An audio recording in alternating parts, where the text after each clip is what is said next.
Bismillahirrahmanirrahim. Kepada umat semuanya, hentikanlah dengan budaya mengadu domba. Habaib diadu domba dengan habaib, habaib dengan ulama, ormas dengan ormas. Hati-hati, ada Allah. Jika Anda menyebarkan sebuah berita tapi niatnya jelek, ada hitungannya di hadapan Allah. Allah akan porak-porandakan di dalam diri kita sendiri. Kita tidak bisa ngancam dengan senjata. Kami hanya mengingatkan ada Allah. Kita tidak mengancam dengan apapun. Allah. Jangan mengadu domba antara habaib dengan habaib. Ulama-ulama. Kalau mengambil berita, sekiranya kalau itu maslahat Anda sebarkan. Tidak memotong omongan orang untuk diadu. Masya Allah. Khususnya para habaib adalah dzurriyyah Nabi SAW yang kita harus mencintai mereka. Apalagi menyebarkan berita-berita. Maka kepada umat semuanya, ayo ada hitungannya. Yang biasa mengadu domba, maka ketahuilah di dalam rumahnya pun pasti tidak semesra. Ingat, yang biasa menyebar berita-berita enggak karuan itu sebetulnya di rumahnya pun tidak mesra dia. Tidak akan indah di rumahnya. Dengan saudaranya mungkin rebutan waris dengan ini. Lihat, yang biasa menyebarkan fitnah begitu tuh. Yang suka nyebar fitnah-fitnah. Memfitnah para habaib, memfitnah para ulama itu kalau dilacak dalam rumahnya enggak ada mesra.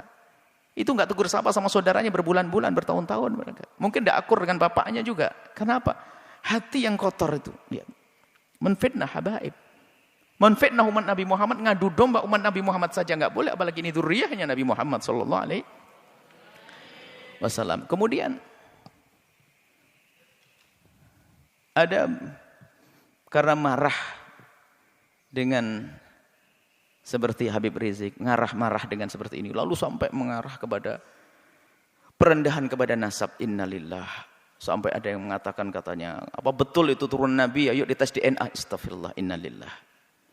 Menafikan, menolak nasab yang sudah jelas semacam itu, maka itu seperti mengqadzaf, menuduh orang melakukan zina, dosa besar. Kalau sudah jelas itu nasab, sudah kita akui. Jangan mengatakan DNA-nya ini.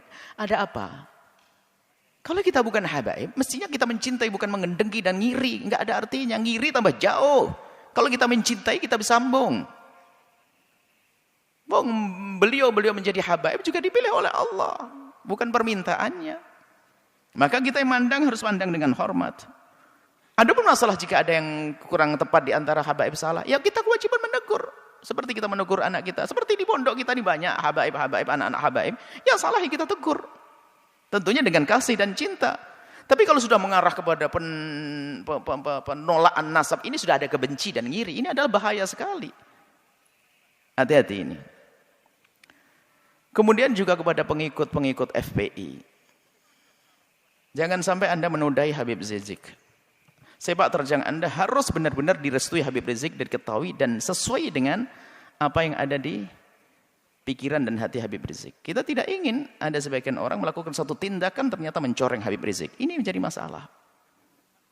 Jangan sampai tujuan Habib Rizik yang mulia, yang istimewa ini ternodai oleh kita-kita apa orang-orang yang dengan perilaku yang terburu-buru hanya mendahulukan hawa nafsu dan sebagainya.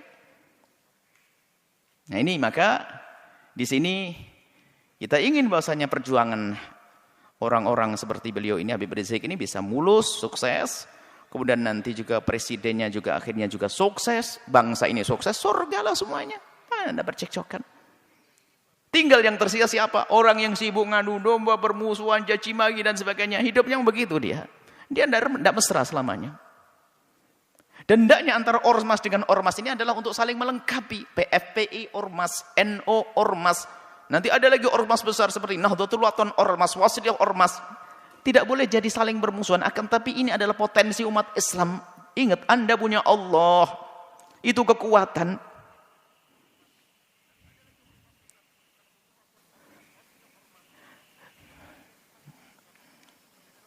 Semoga Allah menjadikan kita juru damai di negeri ini. Yang berjuang semoga diberi keikhlasan. Yang punya kebencian dengan pejuang-pejuang semoga diberi kesadaran dan diampuni oleh Allah. Pejabat-pejabat semoga dimulai dari presiden sampai bawah, semoga Allah berikan hidayah, bimbingan, Sehingga semuanya kita ini selamat. Tidak boleh kita mengharapkan orang celaka masuk neraka. Enggak. Kita harus merindukan mereka. Nah, kalau semuanya atas dasar ini semuanya. Kesadaran rindu kepada Allah. Menganggap kebenaran sebagai kebenaran. Maka semuanya akan beres. Yang menjadi masalah adalah kita dikuasai hawa nafsu. Kita tahu itu kebenaran hanya karena bertentangan dengan kepentingan pribadi saya, maka saya tolak. Enggak. Muncul kebencian-kebencian dengan para ulama, kebencian kepada para habaib, na'udzubillah. Adapun orang yang membenci Islam itu memang selalu ingin merusak Islam, itu urusan mereka dengan Allah, ada hukumannya nanti di akhirat. Jadi maksud kami mulai dari berbicara tentang Habib Rizik sampai terakhir pengikut Habib Rizik, dan juga di dalamnya ada presiden, di dalamnya ada orang yang mempertanyakan nasab. Ayo, yang salah dalam rentetan cerita ini, ayo kita sadar diri. Kita ingin tentram damai. Tentram damai, jangan ada permusuhan. Ya. Kita dengar kalau itu kebenaran sebagai kebenaran. Jangan sampai kita ini adalah mendahulukan hawa nafsu kita.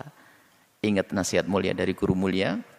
Kalau ingin berbicara, kalau ingin melangkah, kalau ingin berfatwa, kalau ingin mengeluarkan sebuah statement atau apapun, ukhruj min hadzi nafsik.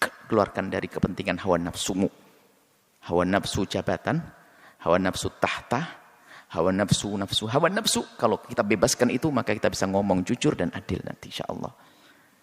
Dan tentunya setelah itu minta bimbingan kepada Allah Subhanahu Wa Taala dan kepada semuanya. Kami mulai dari Habibana Rizik sampai kepada pengikut-pengikut beliau, Pak Presiden dan sebagainya. Kami mohon maaf sebanyak-banyaknya jika kami ngomong di apa yang kami sampaikan ada menyinggung perasaan nyakit hati. Ketahuilah bahwasanya nuhibbukum jami'an, kami mencintai semuanya. Harapan kami adalah setiap kami bertemu dengan semuanya ini adalah semuanya saling senyum, saling pandang dengan penuh kasih sebagai muqaddimah pandangan kelak di surga bersama Nabi Muhammad SAW. Tegakkan kebenaran, keadilan, hentikan kemungkaran. Yuk kita menuju Allah Subhanahu wa taala. Wallahu a'lam bissawab.